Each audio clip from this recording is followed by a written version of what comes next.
Hello friends, मैं यश आपका यश classes इस यूट्यूब चैनल में स्वागत करता हूँ। तो दोस्तों, आज हम कुछ अलग टॉपिक पर बात करेंगे जिसका नाम होगा ब्लैक होल। तो दोस्तों, चलो आगे बढ़ते हैं और देखते हैं ब्लैक होल्स यानी कृष्ण विवर कैसे बनते हैं। ब्लैक होल की शुरुआत होती है एक नॉर्मल स्टार से। हर एक स्टार में हाइड्रोजन एटम्स रहते हैं। हर एक स्टार को ग्रेविटी होती है। उस ग्रेविटी की वजह से उसके अंदर के हाइड्रोजन एटम्स एक दूसरे पर जोर जोर से टकराते हैं।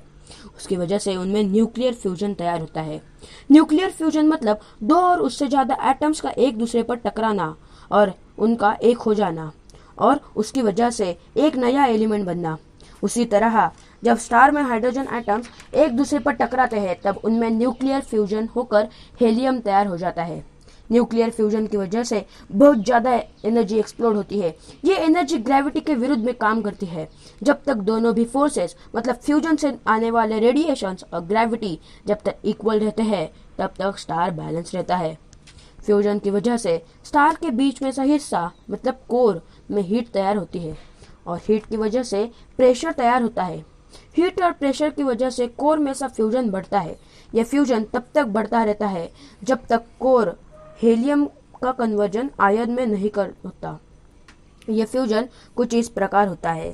हाइड्रोजन हेलियम में कन्वर्ट होता है, हेलियम कार्बन में, कार्बन नियॉन में, नियॉन ऑक्सीजन में, ऑक्सीजन सिलिकॉन में और सिलिकॉन आयन में कन्वर्ट होता है।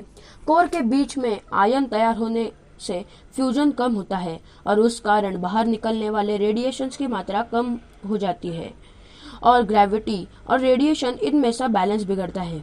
इधर ग्रेविटी का फोर्स बाहर निकलने वाले रेडिएशंस के कंपैरिजन में ज्यादा होने के कारण स्टार का एक्सप्लोजन होता है। इस एक्सप्लोजन को सुपरनोवा एक्सप्लोजन कहते हैं। अगर कोर की साइज कम हो तो न्यूट्रॉन स्टार जन्म को आता है और अगर कोर की साइज ज्यादा हो तो ब्लैक होल मतलब कृष्ण विवर की निर्मित होती है। ब्लैक होल में जाता है उसका क्या होता है ये कोई नहीं जानता, पर एक थ्योरी के अनुसार ऐसा माना जाता है कि टाइम ट्रैवल ब्लैक होल से हो सकता है। न्यूटन ने कहा था कि टाइम एब्सोल्यूट है, जिसका मतलब टाइम हर जगह हर स्थिति में अलग अलग होता है।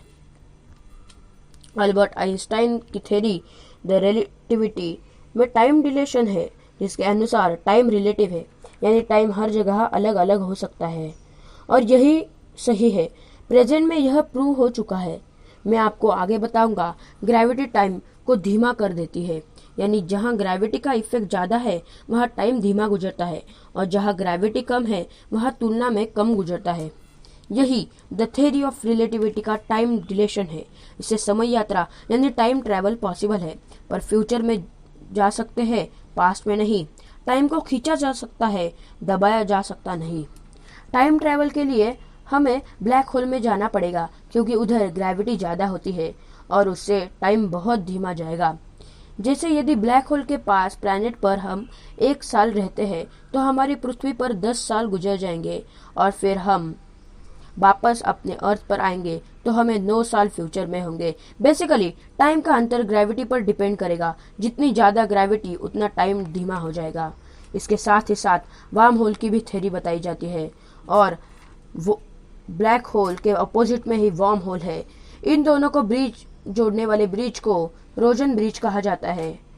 टाइम ट्रैवल की अधिक जानकारी के लिए मैंने ऑलरेडी एक वीडियो अपलोड कर दी है, उसकी लिंक डिस्क्रिप्शन बॉक्स में दे रहा हूँ, जरूर देखिए। और आज की वीडियो आपको पसंद आई हो तो वीडियो को लाइक कीजिए, शेयर कीजिए, सब्सक्राइब कीजिए और हाँ, कमेंट करना